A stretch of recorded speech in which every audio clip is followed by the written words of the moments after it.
En odiochieng' machielo wantiere kar kae mar koloni weche mag tuke. Ma en Siwandha Mar Tuke nyakora mojwang' gik mathoth mobedo ka timore achiel kachiel. Lig ma pacho ka kod mano matimore e pinje maoko kono rango weche di ariyo. Gor Mahia wito points, Man City redo ne Arsenal. Pod gidong' gi tugo moro achiel ka. Dipo ni Arsenal obiro namba 2 kendo. Nyakora mojwang' dipo ni magi e achiel kuom midhiero ma ruoth okelo mondo mi waparo. Mondo wapare kaka dhano,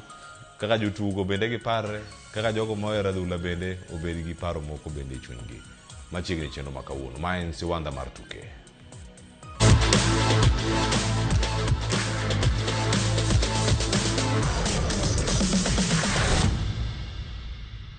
Kaka pile nyakura moga jwa maranga wich mag tuke kone mopogore opogore kan kako jolonya migi thuolo mar mondo migi moso okinyi ma kawuono gikorwa ni juma margi obedo yo machal nade ahinya weekend margi kama tuke gi goyo mathoth ahinya kama rango gi ka achiel kachiel kawuono ka wantiere kod nyakura moga jwa mar mondo mi wakoni kani to wantiere e yo machal nade gi welo mabende osedonjo e studio ka mag rango weche mag tuke kachako ka kon TM Willis Odembe manowuo Asembo oyude kacha machiegni chiwo dali. Erokamano ahinya, chiwo maber Cleo, wagone Nyasacho erokamano mochako mwadog waromo kendo. To kiwache mamoro be mantie mawacho ni gode manie mbele wagi ndalo moko wabo maneno gi chien. Koro mago be nyaka wadhi gode e piny mwantiere ni. Anyway, mos nyikwara mogajwa kamoro amora gintie.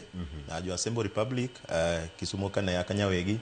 To Cleo be mosi e osiepewa moko ma aparo nitie kanyo be sindal moko ni sedhi iluongo ni Trista Motors.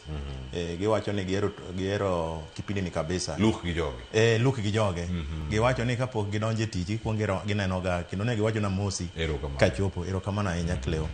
Gima nyo mako wanga nitie mabeyo to gima richo to manyo mako dhoga kabisa en ni e Kenya ka emiyudo ni coach team number 1 NSL to pod riembo coach mano Mombasa United giriembo Selebwa. Mar ariyo en Kenya ka miyudo ka coach oweyo team moro to dhi e team moro kendo mano Osborn Monday owuok Murang'a Seals to dhi Sabana kaka assistant coach kam video analyzer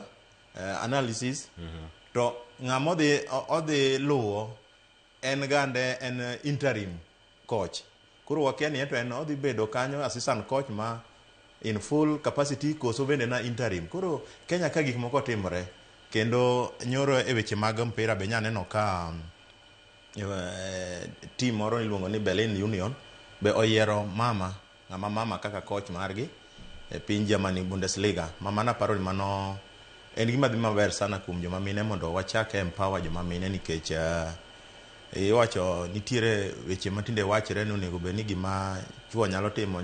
mon be nyalo timo gi. Koro aparo ni wish him all the best e tijeno. Mokwongo manyogoyo nyoloe 2-1 but arwako nyikwara mogajwang kamoro amora gintie duto te ni warwako gi Siwandha Mar Tuke. Yes. Erokamano ahinya kendo machira weekend bedo maber. Ekeni wo Migori Nyatike.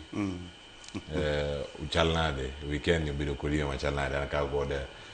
TM mar Gor Mahia Youth bende Kennedy Ochola seme magawa gichiyo awan maber Cleo mokwongo wadok ne Nyasaye erokamano apani week mokwongo naonge kan because of 1 2 3 mok nyal geng but wadok ne Nyasaye erokamano mokwongo abirwako ji te kowuok Nam Chumbi nyaka wuotho gik Nyatike wa kucho wadoko gi te chenro kechi ng'eyo ni giluwo waj moko kawo time. Mar ariyo jaduong' Ominde mano tesara mar Gor machon embo luwoga jaduong' Arwaki e telo. Mar adek Leo en ni duoko sana erokamano ne Gor Mahia Queens. Nyo gin gi game gi nyithindo manyiri mawuok e Leopard kendo nyo gigogi 3-1. Duoko ni erokamano kabisa. Nyo wuoyo kodgi ka gidhi game no ni jodalawa. Ne wan gik moko ariyo lakini achiel ma sani odong'. Koro achiel modong' ni tie departments kaka Queens tie youth gi men kudhi rado gi FC jodalawa represent badge nyo gigoyo kendo nyo giyudo loch maber maduong' kabisa mar 3-1. Mar day ang'wen en jotuka mag youth team. Leo osebedo back to back kendo osebedo Nyasaye osetelonwa kaka jakone ka jotugo ni tis between samisi bedo nin kamoro nyaki ng'endo kibedo kanyo milele lakini seche ma in kanyo no nyaki give it all ne baji man kanyo no. Koro nyithindo go oseketowa malo kendo wambo waseketo gi malo. En back to back. Nyo wan gi derby chieng' Saturday saa 5 Maringo United. Kaka gin noisy neighbors nyo tek. Mana kaka na referee chale taya mamalo te regional kanyo nyo. Second half kaka donjo ni twalo bao. To bang 15 minutes after second half wayudo red. Nyo atugo red less ka Stanley Uma nyo mi red. But nyo wa makes one nyo retain win wa. Because of that kanyo kedwa nge coach mari. Tere kaka en tactical. Munge ni ko sani ko defender so mi ready da timu nao. Nyo tieko mo wuo kanyo gi win. Apa njo ma yam nyo ntie nyo po sana. Koro podmo and podmo. Koro ko jite kendo ko no ni gibedo do thuolo. Ko poni jogo kose to ato nyako yude right. Ok wanyal kose te e department wa deki. Ai jakoro mo jogi wacho ni kone migo e kate. Pod gintiere kacha ko wacho ni gin intact. Poko lokgi. Jo boardroom go e boardroom mago e pap. To ang'o matimo Gor Mahia? Wadano wadonja ne Gor Mahia Kogalo. Ni geno ni kae kama Gor Mahia ne dhi chikore malo ahinya. Ochiw kata points. Gap maromo points a beach. Mano ne AFC Leopards. Pod wan gi AFC Leopards ka Gor Mahia kinde mabiro mbele kae. To kawuono keto gi kama chal nade. Gor Mahia wito points. Kama kaka tugo ne ntiere, wadaneno tugo ni kaka ne en kawadhi mbele gi twak kama nene kar kanya kuna muyong achiel kachiel mano ko wachako gi highlights kanyo kawadhi mana nyime kod gi kanyo achiel kachiel. A better chance for a better clearance up at the front. They've got only one man, Franco Uya, up at the front deliberately. So when they changed the formation and decided to go with only one out-and-out striker. Here is Sharif Musa going right up to the corner. Oh, this is a penalty. He was on the left side. He held position. He didn't release the ball at all. Nyokoro mgejuang mano tugo no maudio ching manyoro. Kendo kanya madane mondo miwa kwanye go. Iwacho ni tugo gi thoth igogi. To reaction mkongo mag jotugo. Kaka gichal kendo kaka tugo ne bedo. Ngeni pok warango kata mar penalty. Mar penalty kama bi warange bang'e. Call mar penalty no ikin gik mathoth anya mantiere kar kacha ka jotugo bende tingre ang'o bi kacha mondo range. Gor Mahia kane gocho kod Bandari. Odiochieng' manyoro kit pap mano migi. Yie margi mar dhi goche pauno. Wano kacha kit pap ukinyi kaka ne chal. Koth mochwe Nairobi ka. Pap to en pap kama gintiere. To iwacho ni excuse bende thoth. Koro dakika boro to ballroom mawinjo ni kuo bende otimore dressing room. Sibe jotugo odhi. Poka gocho ne guard. Akia kamare kaka wuok mteja. Kata kamano odega chakoni. Erokamano Nyakleo. Mokwongo pok achopo kanyo. We anyise joneno marwa ni bende e Copa del Rey matimre Spain nyo Real Sociedad nyo loyo Atletico Madrid e yora achoma, mpija yora achoma. Mateni giloso history ni 1987 bende girado to ne giwuok tutu to Real Sociedad no chako ogolo gi nyaneno mpira no matieko. Kleo ka donje game. Kanyo be nitie ja Kenya magoche. Kanyo be nitie ja chieng. Kata kana ko final no gocho e semis. Matiende ni odhi kao midila. Kendo odhi loso history. Osolose kaka ja Kenya mokwongo. Yes, mokwongo. Mar kao major title mano ma pino mano ma Spain. Makoro gelure mana gi don ma Mariga mano kao McDonald Mariga mano kao Champions League ka gene Intergen gi nini coach ma nani luongo ni Mourinho. Koro mago history maber kabisa Kleo. Kamano. Onego bende wanyiso jo era mawa. To be wanyalo nyiso gi ni bende Bundesliga bende osedhi. Bayern osekawe. Anga bire jok osekawo gi temo dina ka jok poko kawe ka Arsenal. Anga biro mondo mi warange cher ka cher. Erokamano Kleo. Tugo gi Bandari. Bigeno ni en tugo moro mane dhi bedo mayot ahinya. Kose en tugo madhi bedo. Kleo ne ok odhi bedo mayot. To ineno gik ma mokwongo pap ne wawacho ni excuses. Gor wabedo gi excuses too much. Mara pap, mara si officiating, mara nini. Gimo wadwaro ni wakwongo wakaw point adek. Kwa sekao to nitiere authority ochong'eyo, nitiere authority miluwo, nitiere barupe mindiko miwacho ni gini notimre kama. Koro kiko jago duogo timre kendo nikech kirango penalty notimre gimoro dakika 85 kucha. Ka mpira dhi rumo, dakika giduto te. Nyonego ben wayudo gol. Ineno mondo mikoro wachak yuago penalty. Wayuago penalty nikech pok waloyo. To wadwaro point adek. ineno koro mage momino waywago penalty koro mago gin excuse monego beni wawacho to wadwa ndiko barua to ne FKF ni kaluwore gi weche monego beni watimo kama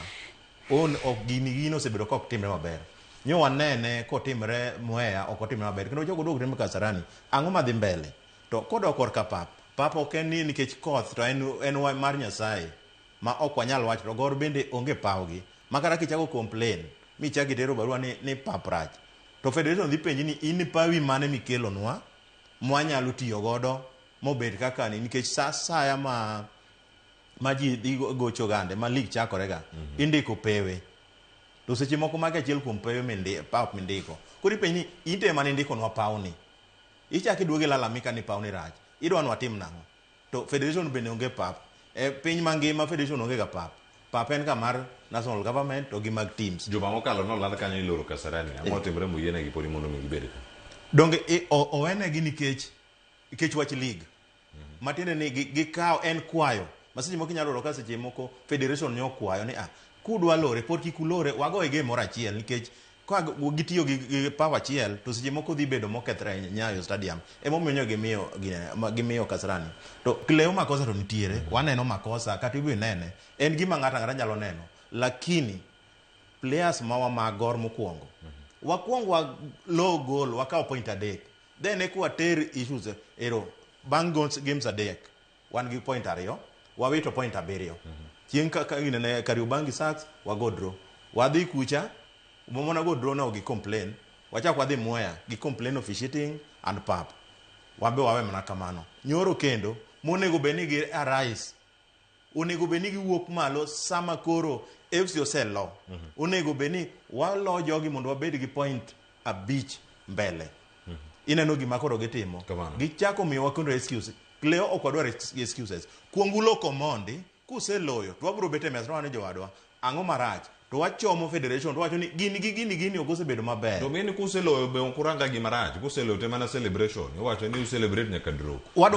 wadware kamano ndalo mane wagocho Machakos rach nwaloyo kata gigi ne onge in fact sami loyo Cleo kata gik moko ni pap rach no kibineno wanoneno pap nikech nwago draw waneno penalty momawa nikech wago draw to dine benu walochi gigi do wanena dier penjo maduong' anya mantiere kar kae ojowarwa kitwa kendo kirange kar kachiel tugo duoko ma johera dwaro ko hik mathoth mantiere kar kae nitie jatugo miluongo kani Sylvester Owino Aresili yud injury awni goro ma kosedo wende mana chiel kata pok oyude en mana drone mantiere ka masiko igogi kinde magintiere ka kosedo te mana chiel kende ber mar bedo gi jotugo mago mawinjore koso winjruok moro ma dipo ni nitiere manyalo miyo gima kama bere timre nikech Jesus gi to githoth to giwuok mana iye kacha kiwuok kacha en ok Morrison ma samoro ka wamba ema koro ba wach otieko pile en ang'o timre no we officiating koken officiating to pap koken papero simbe okwal kama gintiere ka ang'eni man to nyalo chido chuny kata jotugo kodhi oyudo gima ne ikano to onge engi moko mantiere kar kanyo to fans dhi kawo excuses nyaka karamo season ero dhi karumo okay aparo ni Cleo seche moko nitie ma ng'ato ka ng'ato nyaka ng'e kuma intie mondo ing'e kuma intie nang'o midware mondo ming'e nang'o owinjo tim madwa maintain ni kuma owinjo bed nikech opira kaka wacho ga pile kata kaka wacho ga pile opira ne go hip hop to opira rules of the games ng'ato ng'ato ng'eyo and onge kaka wanyalo dhi one home to wada gocho gi one striker you see one home to you papare o man Morrison gi Alpha gina deep to the midfield to the defense what are going on we have to attack opira football and moments mari chakore ni to omera moments mokwongo mogiknie seche wadhi on the fixtures what are the preparations gorome magocho ka jok makia kama gintie ng'ama gocho ka gima kia kama gintie no kawacho ng'ato pok abedo specific awacho ni gima kama muma intie wacho ka ben wada wacho gini ng'wech ka to wadhi wacho ni wija acho ni samo moma intie kamoro nyaka ing'e gimi dwaro kanyo to kama intie ne body ma intie no nyaka objective mar kanyo nango is very key kikibeda kamoro kuonde te opogore ine royal media ng'ato ne kucho opogore what are the objective mari kaka Cleo ming'e ni royal media dwaro kaka jogor ma ya los gi jogor gi kaka neno jogor ma ya seche ma wadhi pap kucho nitie games kech waneno games mang'eny to wako timo comparative waneno regional Gor Mahia youth gi Maringo wachako wachako neno Queens gi gine wachako duogo ko senior team ang'o mwadwa neno opira en essence mag jo fans biro machul gate essence mag players bedi kata gi technical bench essence maduong' kacha ni mondo opira donje back of the net mano kende and nitie seche moko kata bedi ng'ato no pango machalo nade tisego bepe gi mok ang'wen ibedo gi target oseketni isedhi kacha king'e the result ni Kenya Police nyose go FC 3-0 first half imbi ng'e maber automatically kupona lo ng'ani to adhi bedo kucho then what are you doing awacho ga pile ni coach Nyasaye osemi 80% mar talent coach is only to add 20% osemi mise gige pap kacha what is your main objective as a strikers as a midfielders ango you see onge kata mana passes feeder mag strikers onge offensive onge ineno ka koro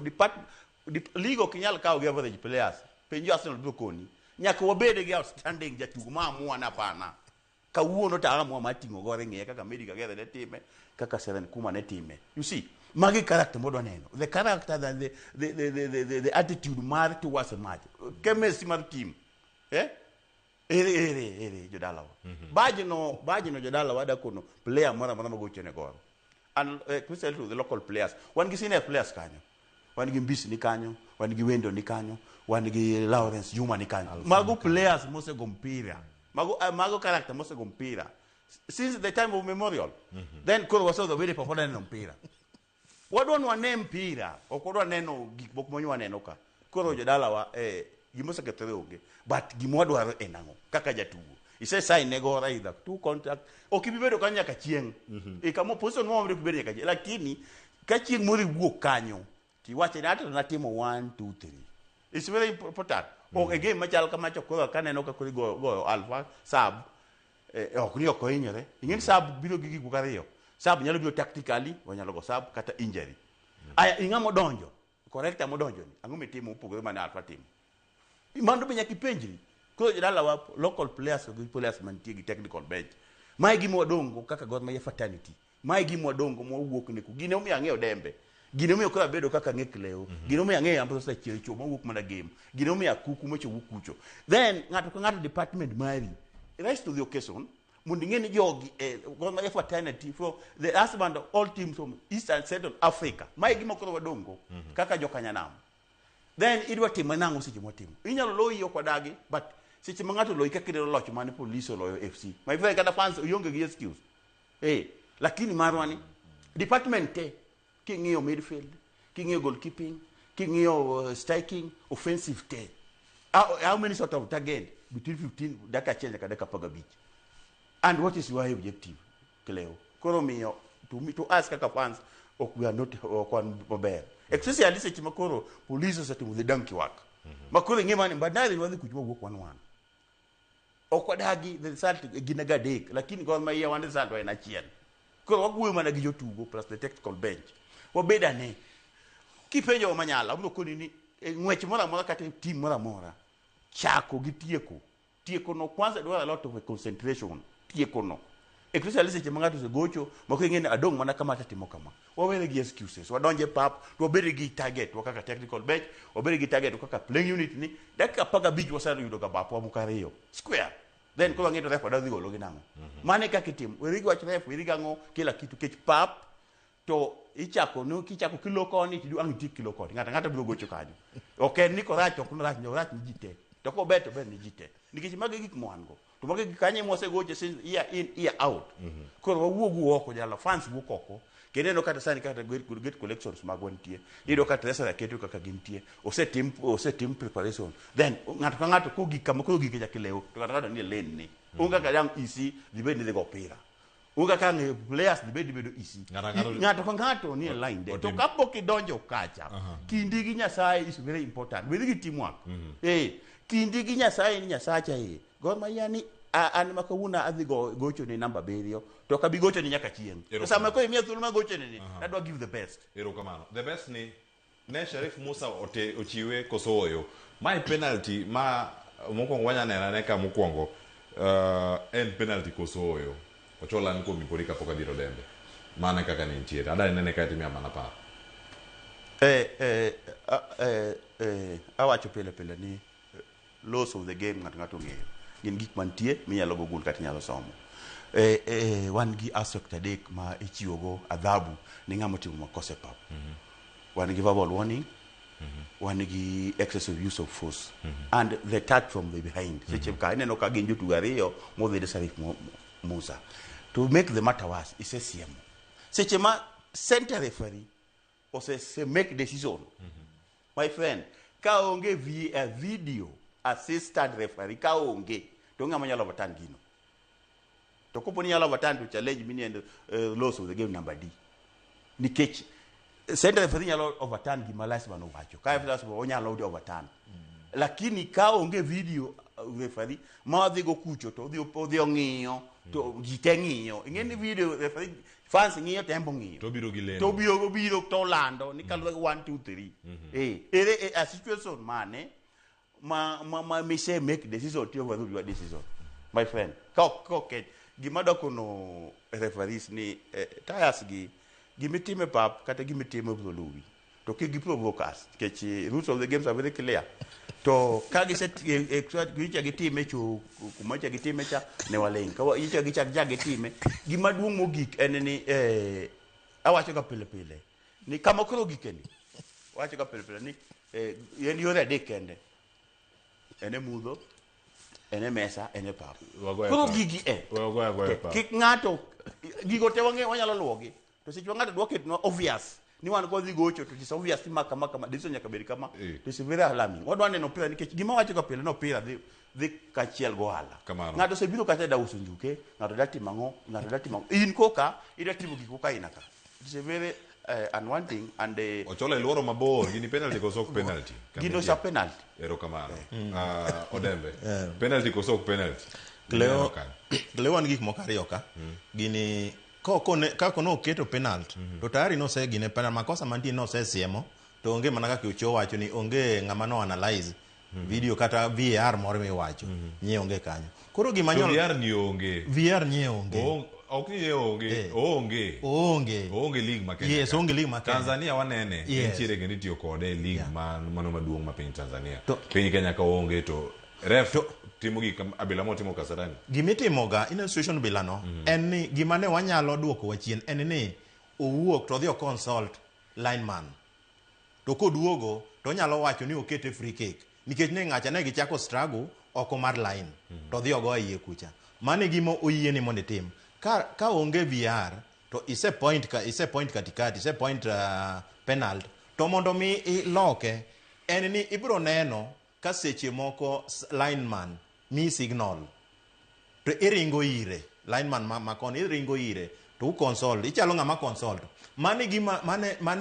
mind game manonego beni refa nitiyo godo kodwa ineno to en kata mago duto kotimo Cleo mi ineno ka gimoko timre Cleo gimo nyaka wawinjre kama mokwongo asebedo kwa wuoyo kodi ka kendo wago mbake weche kata uchiwo ngine chiemoro ja neno mamoro ka kana wacho ni goro dwaro msungo janeno mamoro no wacho ni wabedo brono host gi msungo and it's true koro ineno gik matimre mokwongo na wacho true bedo brainwash is true no bedo brainwash kosa ngo men true on kata gibe koro gineno gima na wacho cha en true no dwa msungo en true no dwaro msungo oteto se kosa gimo to kose niya makosa mawacho ni otimo maduong' be podonge to gimo nyalo wacho ni ka waonge kane ok wakelo msungu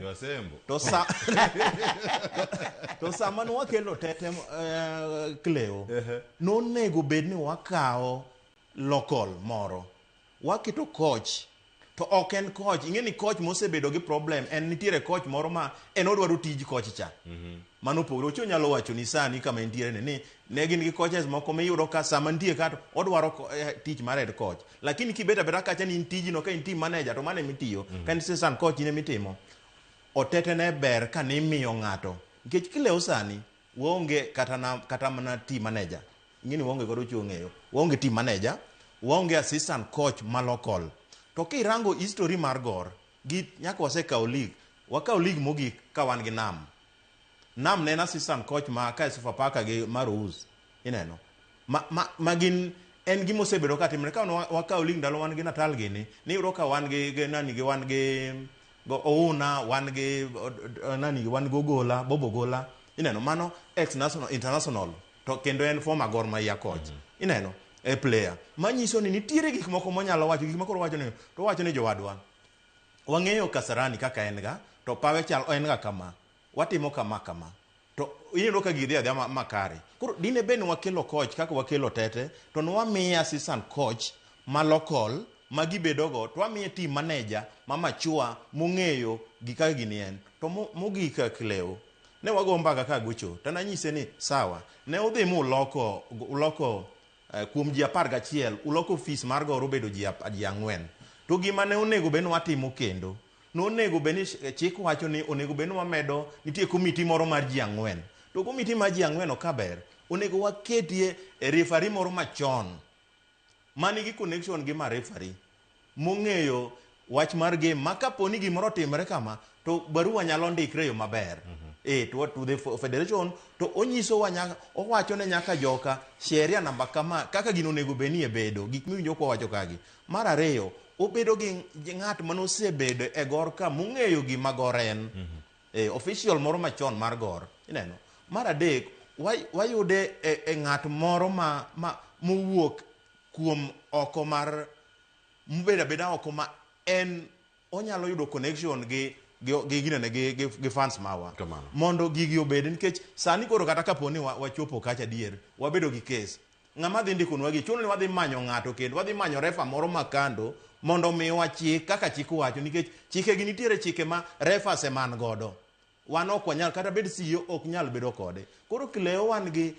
yomyom moro mang'eny sana e Gor ka, magik mochako blame girls mo kia simulal kia kod paprach kia siji ang'ogi mago excuses moko nego wadonje. Kendo kama irango gi ka achiel kachiel, iwacho ni center referee no consult gi bokana consult to do direction ka wuok fourth official. Tinge kama fourth official bete gi kama ne penalty no timre, ok en linesman mane machiri kode o give yar ma bende okrange achiel kachiel. Kendo adani wanea ni tipo moro kanyo, mano sani, mano gima timre sani no kwanya nene, tipo mano mara penalty ni, kai to ntie kumoro kai majotugu mabandari, dire ref. Ntie indiscipline moro mamalo ahinya.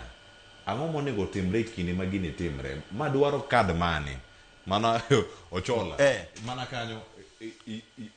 wachigni mana nene sani, mano toka penalty ni bende, ose sieme to jobandari, ne igyo wang ahinya ochola gima timre tok tipo maneno sani ni kanyo. Okay, aparo ni nyane pap Cleo kendo nyane neno gima nyo goalkeeper ma bende en field captain mar Bandari nyo gitemo dhi ref moko yie chik mar opira masani oko yie ni mulo ref kata mana wuoyo gi ref to some extent tie field captain mowinjo bedi wuoyo gi ref to ko winjo bedi lweti gi kuoba mago gin chike mowinjo bedi tie cards manyaka beno golo teno ko golo then kichaki duge ng'e the same referee ni Bandari the same Bandari beno mayo penalty the same kaka neno gik potimo gi ko okang'eyo ni refs wagi agoma ging'iyo kata be gidwa kata dhi tires moko koso ni bede breka ni local nyaka pachi be local nyaka chike mitiyo go local niki fourth official seche fourth official ng'e direction of fourth official bede gi kama ne penalty then look at the distance ele ka nyalo biro mo convince ing'en ka ben linesman nyalo to kata kinyo linesman manyo ni koni nyo ringo mo dhi mobedo kabunjo bede ko puno se chiu penalty then ele ka giduogi overturn gigi git oko bi ywak ni nyocho ywak e debe kata ko mawa kura wade chako kendo chako kelo ywak ni ginene e papka to ko boldo kelo ywak ni ukete ywak to ngimo beni giremo giringo obo rade lance of corridor tibio yie seche moko ko mondo watim ne ngata mantie to dalawa ok wadwar ywak kendo wadwaro neno pira Cleo kendo wadwaro neno pira gi chike gite ko en manig madang watimo onge but aparo ni nyo sende ko the report anada marito ref report mare ni wacho nango about that game kama nenyo chola ngeni odemete imoro mi nabero kanyo to kapok wamedo mano mara Willis Odembe mabende nitie sani karka achiel kachiel wadhiru thuolo mara mondo mi wane machielo mapontiere karkae dakika mogik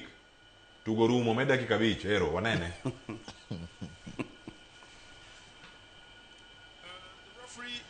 Has stopped the game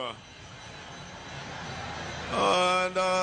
unfortunately I'll not be able to tell you why, because the clock is still on. It said 5 minutes of added time. We are in the 92nd minute Mr. Fanuel Omire brings the game to the close for the Bandari side. It will be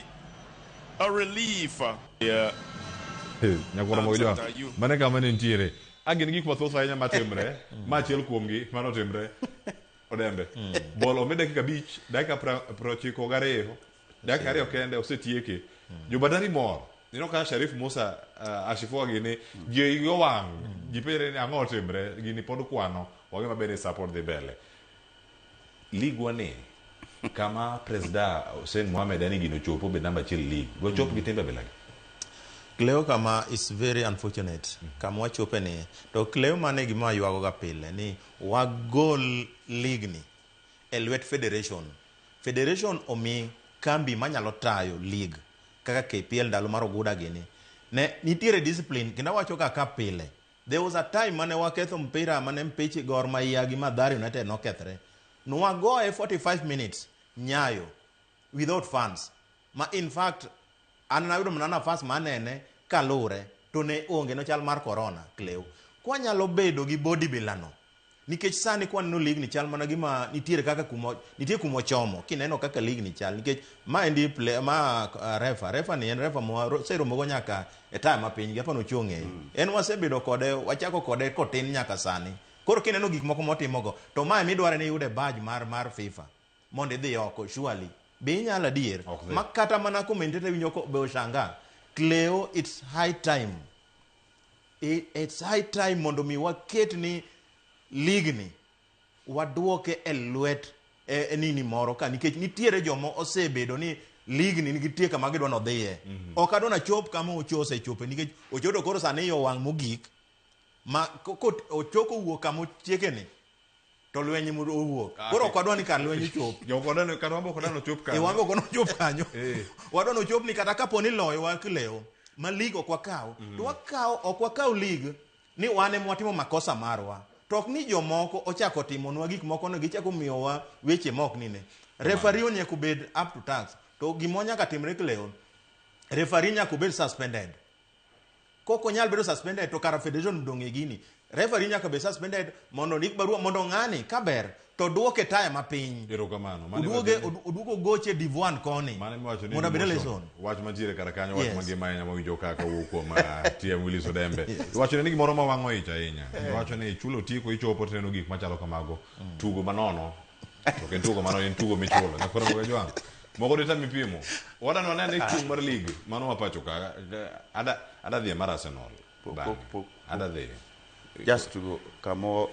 Odembe wego no ida mede kar kanyo ngi kimede angwarang bede li kanyo ka wasudo mano mantiere kar gimo nyalo wacho Cleo makwayo fans wa ni nyo kata kineno seche wanyo miwa wanyo chiekan nyan gi sa kendo just kito stopwatch nyo meda kabich tugo Dakario to kata kineno reaction ma players wa nyo neno ka discipline opogore mag Bandari cha nyo kata ka gidhi to Wilson captain makomano ndinge to giwuoyo kode maga gik mwadwaro mondo kech wadhi gocho gi dabi wadwaro ni players obed much discipline mondo mi ka referee osetimo kosa motimogo to koro chik mantie odhi okaw kore kadhi mbele to wan kaka jotugo kik nyag duoko erokamano kendo nyo kata fanswa nyo duoko content manyo kaneno ng'ama nyo timo gimoro aduoko erokamano gige wanyolal gik moko nyolal e dressing room adier apart is a constant ndalo moko chien some years back be jo citizen be gige ginolal kanyo Cleo and okwadwa ng'eyo security apanti security operators mane stadium jokodivo ok ang'eni security mane stadium gigitimango nikech wanto watije wa kaka steward wane kamigo opera kwa mwa constant chien kucho apanti koro gitiras of the occasion mondo giga ina kwikocha kwa winji macha is international stadium ok kata mana soni sugo hapo kote marega iwacho ni kama gintiere ka achiel ka achiel chung mar league nyaka no joma to kodhi bedo gi twak kodhi bedo mana gi thuolo marange kaka ochung nyaka sani Gor Mahia jogo situgo tuke 28 te kendo mae mitne nyaka Nairobi United mane wacho ni nodhi continental assignment osego gite makoro sani joromo ka 28 jite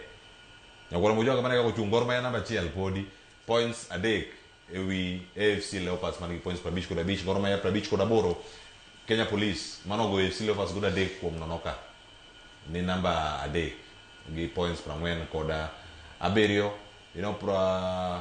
prangwen koda uchiel ka omak gi timbe ariyo Kakamega Homeboyz kod Shabana ka Nairobi United biro thuolo mar namba 6 Tusker manloyo ne Gor Mahia chonde namba 7 KCB Bandari Kakamega gilore Murang'a Seal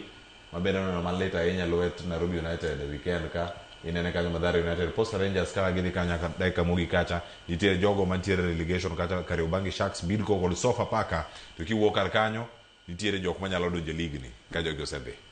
Migori Youth nigi thuolo mare mar duogo kacha mar mondo mone kacha ni bende e yo machana jok madhi do promotion magi mar mondo mi gibie lig maduong' mano ma pacho kae wachopo kaka wada tieko e chenro kama kapok atieko tadana ranka duoko moro ma otimre nyoro mai duoko motimre nyoro nyakura Mwajwang jo Arsenal lelemo ni mondo Chelsea ogo Man City Man City nogo Chelsea mano kocha kendo gimo duogo penjgi Chelsea Man City muda ne wagonu ne urado kode ranage rado kode nyoro agi neno gima ne Chelsea oneno tugo nogo duoko wuok Man City oyudo loch wenda riyo kuom nono ng'ado so wacho ni neno jogo mantie kacha mochal ka jok malemo jogi wuoyo ginya wuoni gi serious kata kamano gin Arsenal gitieko namba D1 mano ka montiere kar ka nyakora Mwajwang Man City no gitugo di achiel podi mapok gigoyo to gineno kama gikete kar ka be chunyigo kibikibi koso uneno ka gima Man City kama gichomo ka pod gidhi medo kombe moko ariyo koso gidhi kawe yo machal nade ginya yudo treble koso Arsenal pod nigi geno erokamano ahinya Cleo kama koro Arsenal ochope nyocha wan kodi kanyo nyisi ni Arsenal 50% to Man City 40% to kaka odhi ni chali Man City kore mani 50% Arsenal osebedo gi 40% nikech ang'o timre gima timre ka en ni dong' ineno ka Man City wayumbo gi point achiel point adek to gin game achiel monego bene gigoyo ma tich adek gidhi gojo gi Burnley to ma okapani Burnley nyalo timo gi gimoro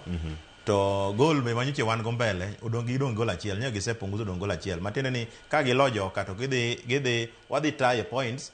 to gonde gidhi ngowago to kirango fixer mag Arsenal Cleo wan gi London Derby adek pod wan gi Fulham pod wan gi West Ham pod wan gi Crystal Palace mago tricky games mago tricky matches nikech ing'e derby mag ing'e weche mag London koro Cleo gima timre ka en ni Arsenal wan gi talent kendo wan gi quality but waonge gi champion mentality players mane gima koro walak mane makoro anani Guardiola koro wacho ni the best coach in the world matene ni gik morango kodhi okelo ni ngwe ilo ni gwe ma ja England manyaka sani aparo ni mae game mo concede gol achiel mabende nyok okalo nyok en kata na nini kata na passes moko miwacho no bedo build up mora pana nyodhi adhiya nini kucha to kineno Semenyo manyo okelo no otimo signings ariyo to gin signing ma effective nyino kata Semenyo kaka chando Arsenal then ineno ka Arsenal Ateta nyo bagni gimomi Ateta nyo bagni kama nyo tuge Eze kanye the same position mano tuge Eze chieng' mano wagocho gi Aston Villa mago wa 2-1 ineno no timo the same mistake kora paro ni na Ateta nyo fumble mano manyiso ni en pressure mineno bila ma wantire e gor kani ok ni Ateta rach to ok ni Arsenal be rach en mana ni kalure gi ndalo ma Arsenal osebudho kapok okaw league koro pressure ni kuom players pressure ni kuom fans pressure ni kuom office pressure ni nyaka technical bench koro gik mane Ateta timo ka otimo gi under pressure osetemo White osegatamre nyineno ko jako duogo gi daka mogik nen matiende ni injuries ben godo koro okia nango monyalo timo nikech kiketo Odegaard tiketo Eze kanye manyo ntiere makosa manyo timo nikech Odegaard nini Eze mondo mi fall back okoyot Eze ber ka nigi mpira on the ball to off the ball okober ineno to Eze goyo ga center nyineno ka samo odhi modonje center nyineno ka botholo gol ineno koro mago gik manyo kwana koro paro ni Ateta se fumble ma kama koro achope ni anto lak to kanega ka ginainya konya ga inya mpira anange ni mpira en 11 against 11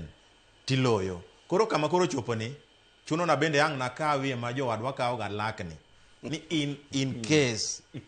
nikech ing'eno wadhi rado gi Newcastle to Newcastle ne bende nyogo nyoro Bournemouth nyogoe ma akia koro dhi yene Arsenal mondo dhi ogoe matieni Arsenal weyo league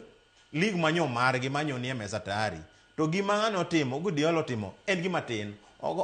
timo na signings ariyo to wacho wa jamaa mnaweza anawenu koro tim ka kudwaro to nyu neno gima timo no koro mane momino ka Guardiola wacho ni mano the best coach in the world so far en ko koso liga achiel to gino ok mone nindo odhi otimo gima iluongo ni odhi otimo research ni ang'o momiyo Liverpool nyoka o league to ang'o momiyo Arsenal obedo ka kawo bedo namba 2 to tiyo gik moko ariyo otiyo ni league nyok bayo wan kech kama to Arsenal bedo ka namba 2 kech kama mane gima nyotiyo go to ng'e maber ni Liverpool oseketo chien koro ong'ega ni Arsenal bedo kimbele lakini daka mogik nitiere finishing power to gi finishing mind mero gi gande koro nyomero wada ka mogik leo power ni koro bawo let yawa Kleo wacho bora ga bugi kata ra jo wachari Kleo kanye kama kelo ga pogruok mar kitwa to gi kitwa gi timbewa finishing mentality ang'o midwaro Arsenal gi mane average technical bench plus average players koro ji odhiugo gi level ma paro koro gi ke nam te onge ng'ama nyalo konyo wadi kanye miwacho ga koro kantie jatugo moro ma outstanding player ndalo mano kawo gi Ferguson wan ga outstanding players Cristiano Ronaldo gi Wayne Rooney you see gi jotugo ariyo ma nyalo timo anything at any given time to gi lakini ka coach is average jatugo be average koro wisu koro wayudore kama koro wayudore Ochola weno kibiwe ki baya kama tomato mani Arteta in average player mogo nyoka buli koro yudo ka seche moko the moment miseng'eyo ni nyatiko namba 2 to koro dawuke namba 2 kadhi namba 1 nyakigedhi personnel kind of personnel ma in go manyalo keti kacha nikech as much as it in technical made to intie in that touch line nitie jo playing area kaja tuge mantie nyaki team signing moko ming'eyo ni ng'ama kelo ni to kopo ni wiya omogo kaka coach to nyalo unlock the game mokel gimoro mai gima koro nego Arsenal ni gisebedo gi jok maromre seche te kamoro amora iro ka gibedo to ng'acha look at Haaland nyalo bedo piny lakini tie game moko ne haya jamaa nyopa no sedhi lakini kalo kaka gik moko bedo ko nyaka ng'ato chung tido ka kendo wuoka to kelo the different ko seche makamage ni jok wachalo kaka Rice jok mosego mpira seche mogik ma kotamo strikers ani yudo tek page kiyudo kionge gi Harry Kane to gi Haaland nyalo bedo tabu lakini Rice ani ko kama gibede gi jok machalo kaka Odegaard gin players ani ujube ni kelo the different Arsenal ko yudo ka ko gini dhibedo matek ne tielo nono en gima chin kucho nyalemo sana kanyo baba pod ngima ni mondo gikawe mondo eka baba dhi celebrate ka baba konyo sewe achaka aloko lemba ang'en gidhi wacho ni baba samoe nyoswara ko kina chaka aloko tiun mara malemo nikech aneno but ido ka koro gini kadhen kitgi gi timbe gi Kleo and since then Kristo Tieno Chola nyaka chak bede mangima kata nyaka chak nyola the world of football pok aneno ka gitingo kombe ok ang'ena telwen wang ni nyo gichiegni mane tin ka wang ni nyawe neno ka gichiegni lakini gichiegni to ang'o matimore daka mogik Kleo en gima late sana kata bedo ni gimonyana ka timo jirani nyaka gimo timo ne jirani masa mobedi malate nikech en year in year out kono atesa sausi kuna namba 2 didi kwani kodha loso kombe ma namba 2 koswa tim nango mani penjo ko penjo kodha loso kombe ma jo namba 2 koswa tim nango mondo gibedi very happy ko players man Arsenal to dala wang'enu neno ga soni miyo wujo dala wa gi thuolo mondo gibede kama wasebede kaka jo Manchester adier wan kata kaka nyineno game wa kaka wuoyo matin ma Manchester kamano center back senyo inyore Delete onge Masimu onge Maguire onge to akao Heaven waketo giyoro wa play out of position lakini we still beat Chelsea mane kaka jatugo mosegike that national professional football inyalo tugo anywhere kata ka saka onge to kiti kanyo nyaka show the different nikech we sign the players 30 the best but they will be the best among the best the 11 among the best ok ningato rach but nyisiche mangato ni piny nyaka rise to the occasion mondo show the different ok nien ngane ero kamano Chola atieko gi kan Kleo kama ochore yambo ni 205 no ka en poko wato ni poko nyuole wawene wano Ne poko nyole World of Football. World of Football. No. Willis Odevero kamano ko Kennedy Ochola ero kamano bedo ko bedo ko kar kado ida kare romo sario baro kiji makawuono ka. Twak wadhi go nyime. Ang'eni lepo to ochuno. Mbui kata wadhi nyime ko twak. Ochola osewacho kacha ni ligo kawgi average players. Twak odhi nyime. Donje mbui mar Ramogi TV. Igon achiel kachiel ni teyude e yo machalnare. Jok maneno wa gwenge mopogore opogore Kisumu Kanya Kwar Nyalenda Manyata. Jogo mawuok Obunga, Onga City, jogo maneno wa konde duto mag piny Kenya, Sembe Magawa, jogo maneno wa oyude yo Asembo Republic kod Kisumu West. Bende wamosi ukinyi makawuonero kamano kubedo kodwa kar kaduogo kae kod twak e chenro mar mbako romo chal mar Kenya e tielo mokwongo. Mar ariyo waduogo ka mondo wapenji ni ikruok ne tam mar ariyo ni titime yo machal nade. Ma en Siwandha Mar Tuke, nyinga Cleophas Oluoch, ja Kisumu Kanya Kwar mokeo nyaka Chisango, oriti masani aweye lwet George Bati makelo chenro mar kaka wanene thuolo mabiro sario mar okinyi makon Ramogi Radio kod Ramogi TV.